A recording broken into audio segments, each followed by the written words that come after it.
So if you're a fan of music, you may have noticed that lyrics in popular music are not what they used to be. Well, I've got some theories on why lyricism has been on the decline.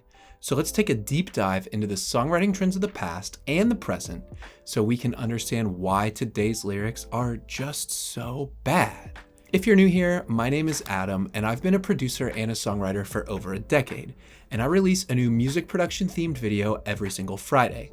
So if that's something that you're into, go ahead and subscribe. But to understand why today's lyrics are so bad, first we have to go back to the past and discover why lyrics used to be so dang good. Now, if you talk to fans of classic rock or old school pop, you'll hear that music today isn't as good because nobody writes their own songs anymore.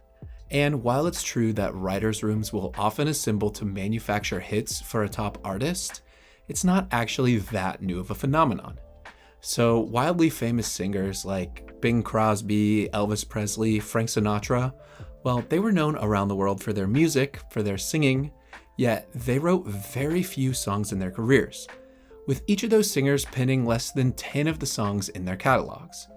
And it used to surprise me that career-defining songs like Etta James' At Last or Jimi Hendrix' All Along the Watchtower and Hey Joe were covers. But it was pretty common for singers to focus on recording and performing, singing, and then songwriters and arrangers, they would work on the actual written music. In fact, the word standard in music means a song that is so popular to play that it's become a standard song for artists in a certain genre to have it in their repertoire.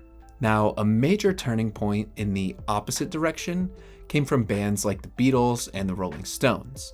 While they obviously weren't the first or only performers to write their own music, they both consisted of hugely talented songwriting duos, Lennon-McCartney and Jagger-Richards, respectively. And writing so many hits in one artist's career, it was actually pretty rare back then, rare enough that there was a little niche conspiracy theory that the Beatles didn't actually write their own songs. And while artists like Hendrix blended the two with both covers and original songs, the expectation slowly shifted to artists writing more and more of their own songs. However, with the hyper-commercialization of music in the CD boom, it started to shift in the opposite direction, with more and more manufactured artists recording songs that were written for them specifically from songwriting teams. However, songwriting splits are a major part of the revenue stream of an artist. So more and more artists are again working with established songwriters and producers to craft their records, making sure that they're not left out of that mailbox money equation. It's not uncommon to see 4-piece bands with like 7 or 8 songwriters listed in the credits, or like a solo pop star with a team of writers as well as themselves credited on a song. But why is the lyrical content suffering now as opposed to back then, even though the artists weren't always in charge of writing the entire song? Back in the day, it was fairly common for there to be songwriting duos, which had a musical composer and then a lyricist. So one of them was in charge of making sure that the words were poetic, memorable, and emotionally impactful, while the other was tasked with creating a fitting accompaniment. Now these days, it's pretty typical for a songwriting session to be comprised of a couple of songwriters, sometimes the artists themselves, and oftentimes a producer too. So in these sessions, the producer or the songwriter who has the most experience with recording, well, they'll run the DAW. Say the line, Bart! What, do I really have to say this in every video? Okay, so if you don't know, DAW stands for Digital Audio Workstation, and it's the software that you'll use to record and edit music. Anyway, whoever is driving the session will run the DAW, and then all of the writers will contribute lyrics, melodies, production ideas, and eventually that comes together to create a work tape. Basically a record of what was written that day, usually just the lyrics and some chords.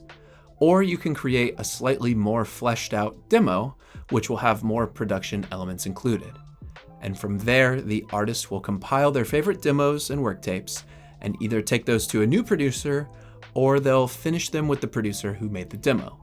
So at this point, there's nobody whose sole job has been just to look over the lyrics. So if the artist wants to do rewrites of this song, then they'll typically either do it themselves, which they may or may not feel comfortable with, or they'll reach back out to the other writers who may or may not care to put more energy into this song, or they can bring in someone else to help them finish it, which will dilute their share of the songwriting credits. So I think you know where this is headed. As long as the lyrics from that original songwriting session are passable, and the rest of the song is catchy and it has good production, that's usually the end of that.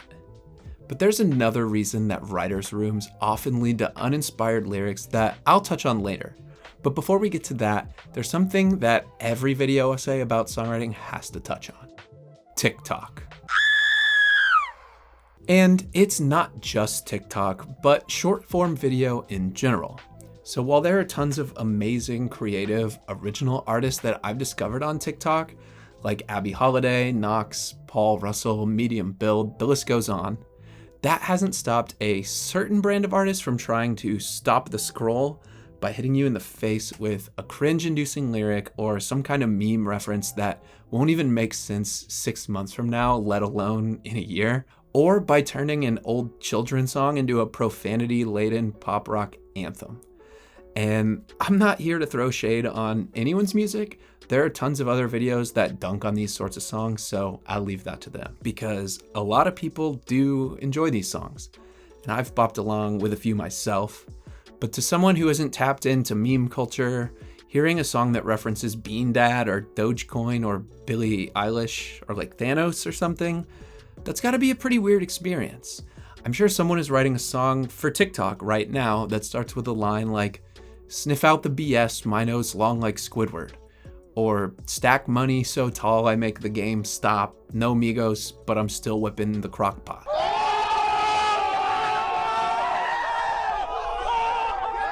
But anyway, yeah, someone who is in their 50s who doesn't engage with pop culture beyond the radio or cable TV will obviously think these types of lyrics are awful. And while we all know it's not always great for the art to start a session with, "What's a good lyric for TikTok?" we also all know that it's not going to stop happening anytime soon.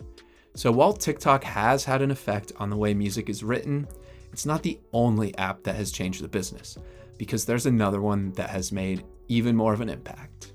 That's right, Spotify. When I was growing up, the cost of a CD was the cost of a CD. If it had 9 tracks or 11, the artist, or really the label, made a similar amount of money from a purchase. Nowadays, artists are getting paid per stream, so there's incentive to drop more music more often, especially for artists who live at the top of the charts. There's a reason Drake's albums all have track lists the length of a CVS receipt, and it's not because he wrote that many Stone Cold classics. It's because 1 million people streaming your 10-song album the day it comes out equals 10 million streams. But if 1 million people stream your 25-song album, even if a lot of them give up halfway through, that nets you 15 or 20 million streams. So if you add up Drake's catalog, including bonus versions and collab albums, he's got something like 15 records, compared to Tupac's 5 actual records he recorded during his career. Yet, Tupac has had tons of music come out posthumously. Posthumously.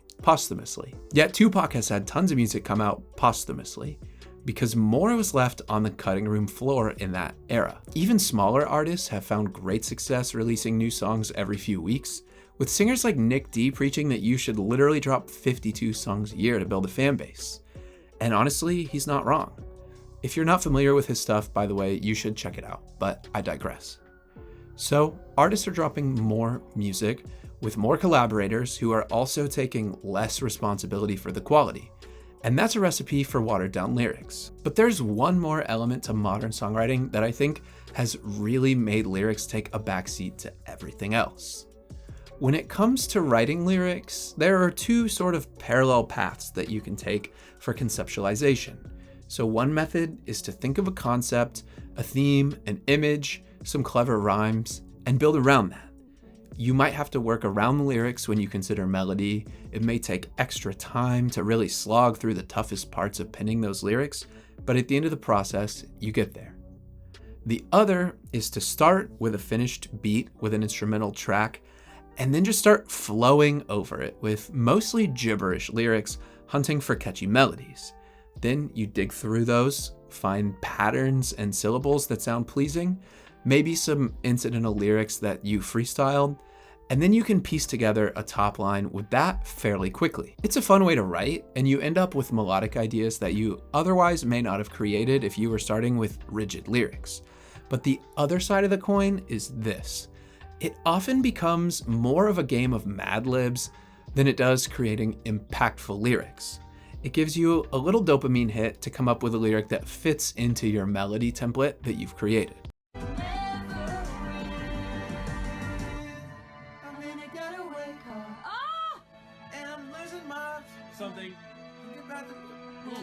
I'm in a getaway car, and you're in the motel bar, or like. Yeah, I'm in the getaway car. Left you in the motel bar. Took the money. Took the money in the bag, and I stole Took the money in the bag, and I stole the keys. That was the last time you ever saw me. It can oftentimes be more satisfying of a process for the creator than a fruitful way to create holistic compositions. In the same way that putting together a 100-piece puzzle is a lot more fun than looking at a 100-piece puzzle that someone else put together. So do I think writers should abandon this method of creating melodies and lyrics? Definitely not. I do it myself all the time. But I do think a little more care could be put into editing and refining those lyrics after the initial high of making something free-flowing wears off. And while all of the creative processes I just talked about have an impact on making lyrics less and less impressive, let's not forget that the listener is also a factor. I'm sure the first person to ever rhyme "feel so high" with "touch the sky" felt like they had ascended to the highest level of songwriting. But over time, fun metaphors and clever rhymes become cliche and played out, to the point where I have to stop myself from audibly groaning whenever I hear a rhyme like that. As we get older, the stuff that used to impress us is no longer groundbreaking. A song like "Me and Bobby McGee" or "Mo Money, Mo Problems" is mind-blowing to a still developing brain. But when you're 55 and your music taste has been more cemented, you're much harder to impress.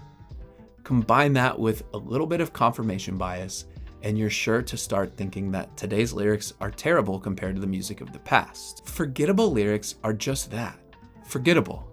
So you're sure to exclude them from the picture-perfect image in your mind of great lyrics that you grew up on. Not to mention some of the straight-up awful lyrics that we collectively block from our memories after we make fun of them. For every blackbird singing in the dead of night, take these broken wings and learn to fly, there's an equal and opposite, she drives me crazy, I want to give her what I've got. She's hot every day and night, there is no doubt about it. That's Sliger's third rule of lyric dynamics. When you think of great lyrics of history, "Oh Mickey, you're so fine, you blow my mind," probably it's not the first thing that you're thinking of. Like, let's just be real about what we're comparing here. If you're comparing a song that you heard this week that maybe charted a little bit, and you compare that to like the greatest song, the best lyrics you can remember from 100 years of music history, then yeah, today's lyrics, they suck. And yeah, maybe in general, lyrics aren't as good as they used to be. That's fair, but in the same vein, maybe the lyrics of yesterday aren't everything you remember. And while it's important to analyze music for what it brings to the table, at the same time, there is no harm in putting on something fun, turning your brain off, and just letting it be what it is. And remember, there is still tons of great music coming out all the time with awesome lyrics. Maybe it's not the trending thing that's on TikTok or the song that's #1 on the charts right now. But if you dig around, you can find all kinds of awesome music with great lyrics. And you never know. Maybe in your search, you'll find someone who's creating great lyrics that will stand the test of time. And maybe they'll go down as a future great. And if you make room in your heart, it might just grow 3 sizes that day. So now that we've conquered why today's lyrics are so bad, check out this video here where I answer even more music production questions.